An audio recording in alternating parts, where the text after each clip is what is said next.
Only those who have real and true friends in life will fully understand the phrase that a friend in need is a friend indeed. After all, true devoted friendship is loyalty to each other. Only your true friend will care about your problems more than their own. Only your true friend will put off all their interests just to keep yours. Only your true friend will not hesitate for a second if you need their help. The story that you will hear today is about true friendship, about the great dedication of one friend and the help that only a true devoted friend can provide. Unfortunately, not everyone will offer such self-sacrifice for the sake of his friend. Make yourself comfortable as we get started. Jian Qi and Sei Su have been best friends since elementary school. They studied at a Chinese school and played various sports games, laughed, and had fun after school. They were very glad that they had each other because only together they were really happy and shared all the same interests. But by the end of the next academic year, Jian Qi began to experience strange feelings in his body. He could not run like he used to anymore. His body at times did not seem to obey him. He could lose control of his legs in an instant and fall. Sei Su did not understand what was happening to his friend. Several times he helped Jian get up and get home, but soon these situations became more frequent, and Jian's family decided to take him to the doctor to see what was causing the issues.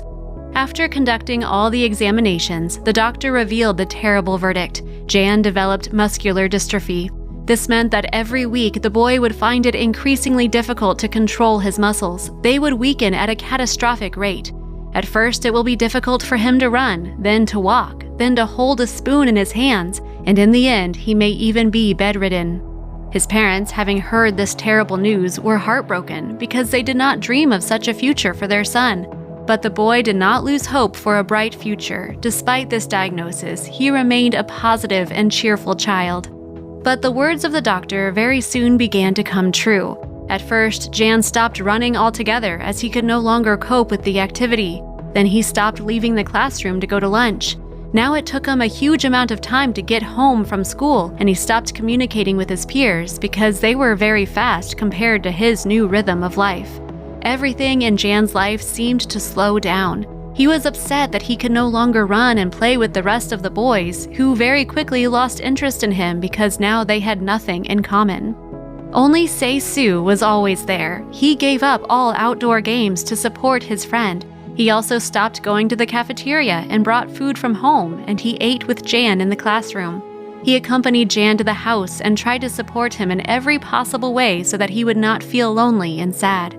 Soon the summer holidays came, and the boys did not see each other for the whole summer.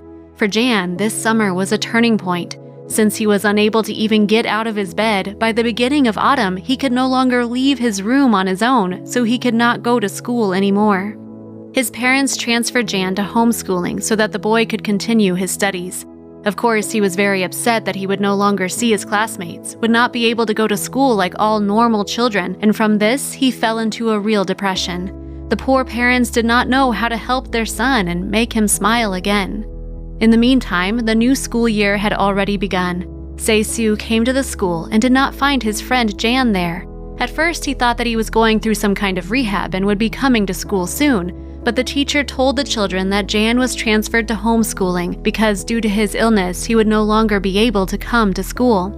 All the children were upset, but it didn't take long for them to forget about Jian, except for Sei Su. He was so worried about his best friend that he couldn't wait for classes to get over so he could visit him and find out how he was doing.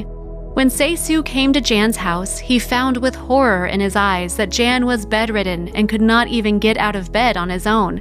They sat side by side for a long time and talked about everything in the world as before, with the only difference that now they could not get up and go on adventures.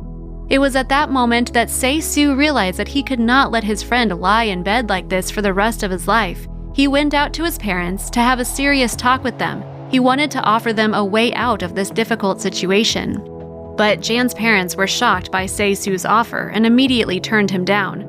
The fact is that the boy offered to carry Jian in his arms to school and back every day so that he could study at school like all the other children. The parents looked at the skinny Sei Su and knew that he would not be able to carry their son to school every day. But the next day, early in the morning, the doorbell rang at their house. Se-su stood in the doorway. There was such a determination in his eyes that his parents could not resist. They saw how serious this boy was, that they allowed him to carry Jan to school on his back.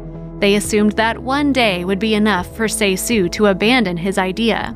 But to everyone's surprise, the next morning, Se-su again appeared on the threshold of Jan's house, fully prepared to take his friend on his back and carry him to school.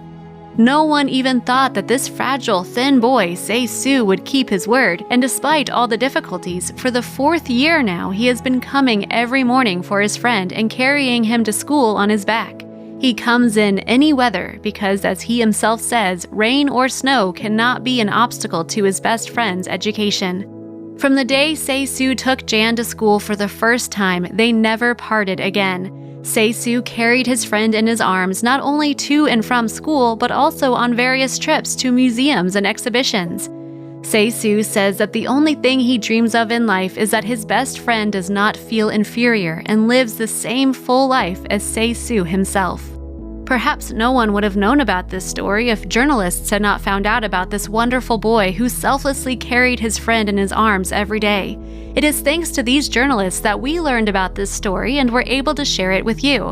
In the life of the boys, everything goes on as usual. They are graduating this year. Se-su dreams of going to the Polytechnic Institute and becoming an engineer, and Jan also dreams of entering the same institute in order to be closer to his friend. Here is such a wonderful story about the true devotion of one friend, about how he put off all his own interests and devoted all his free time to his sick friend.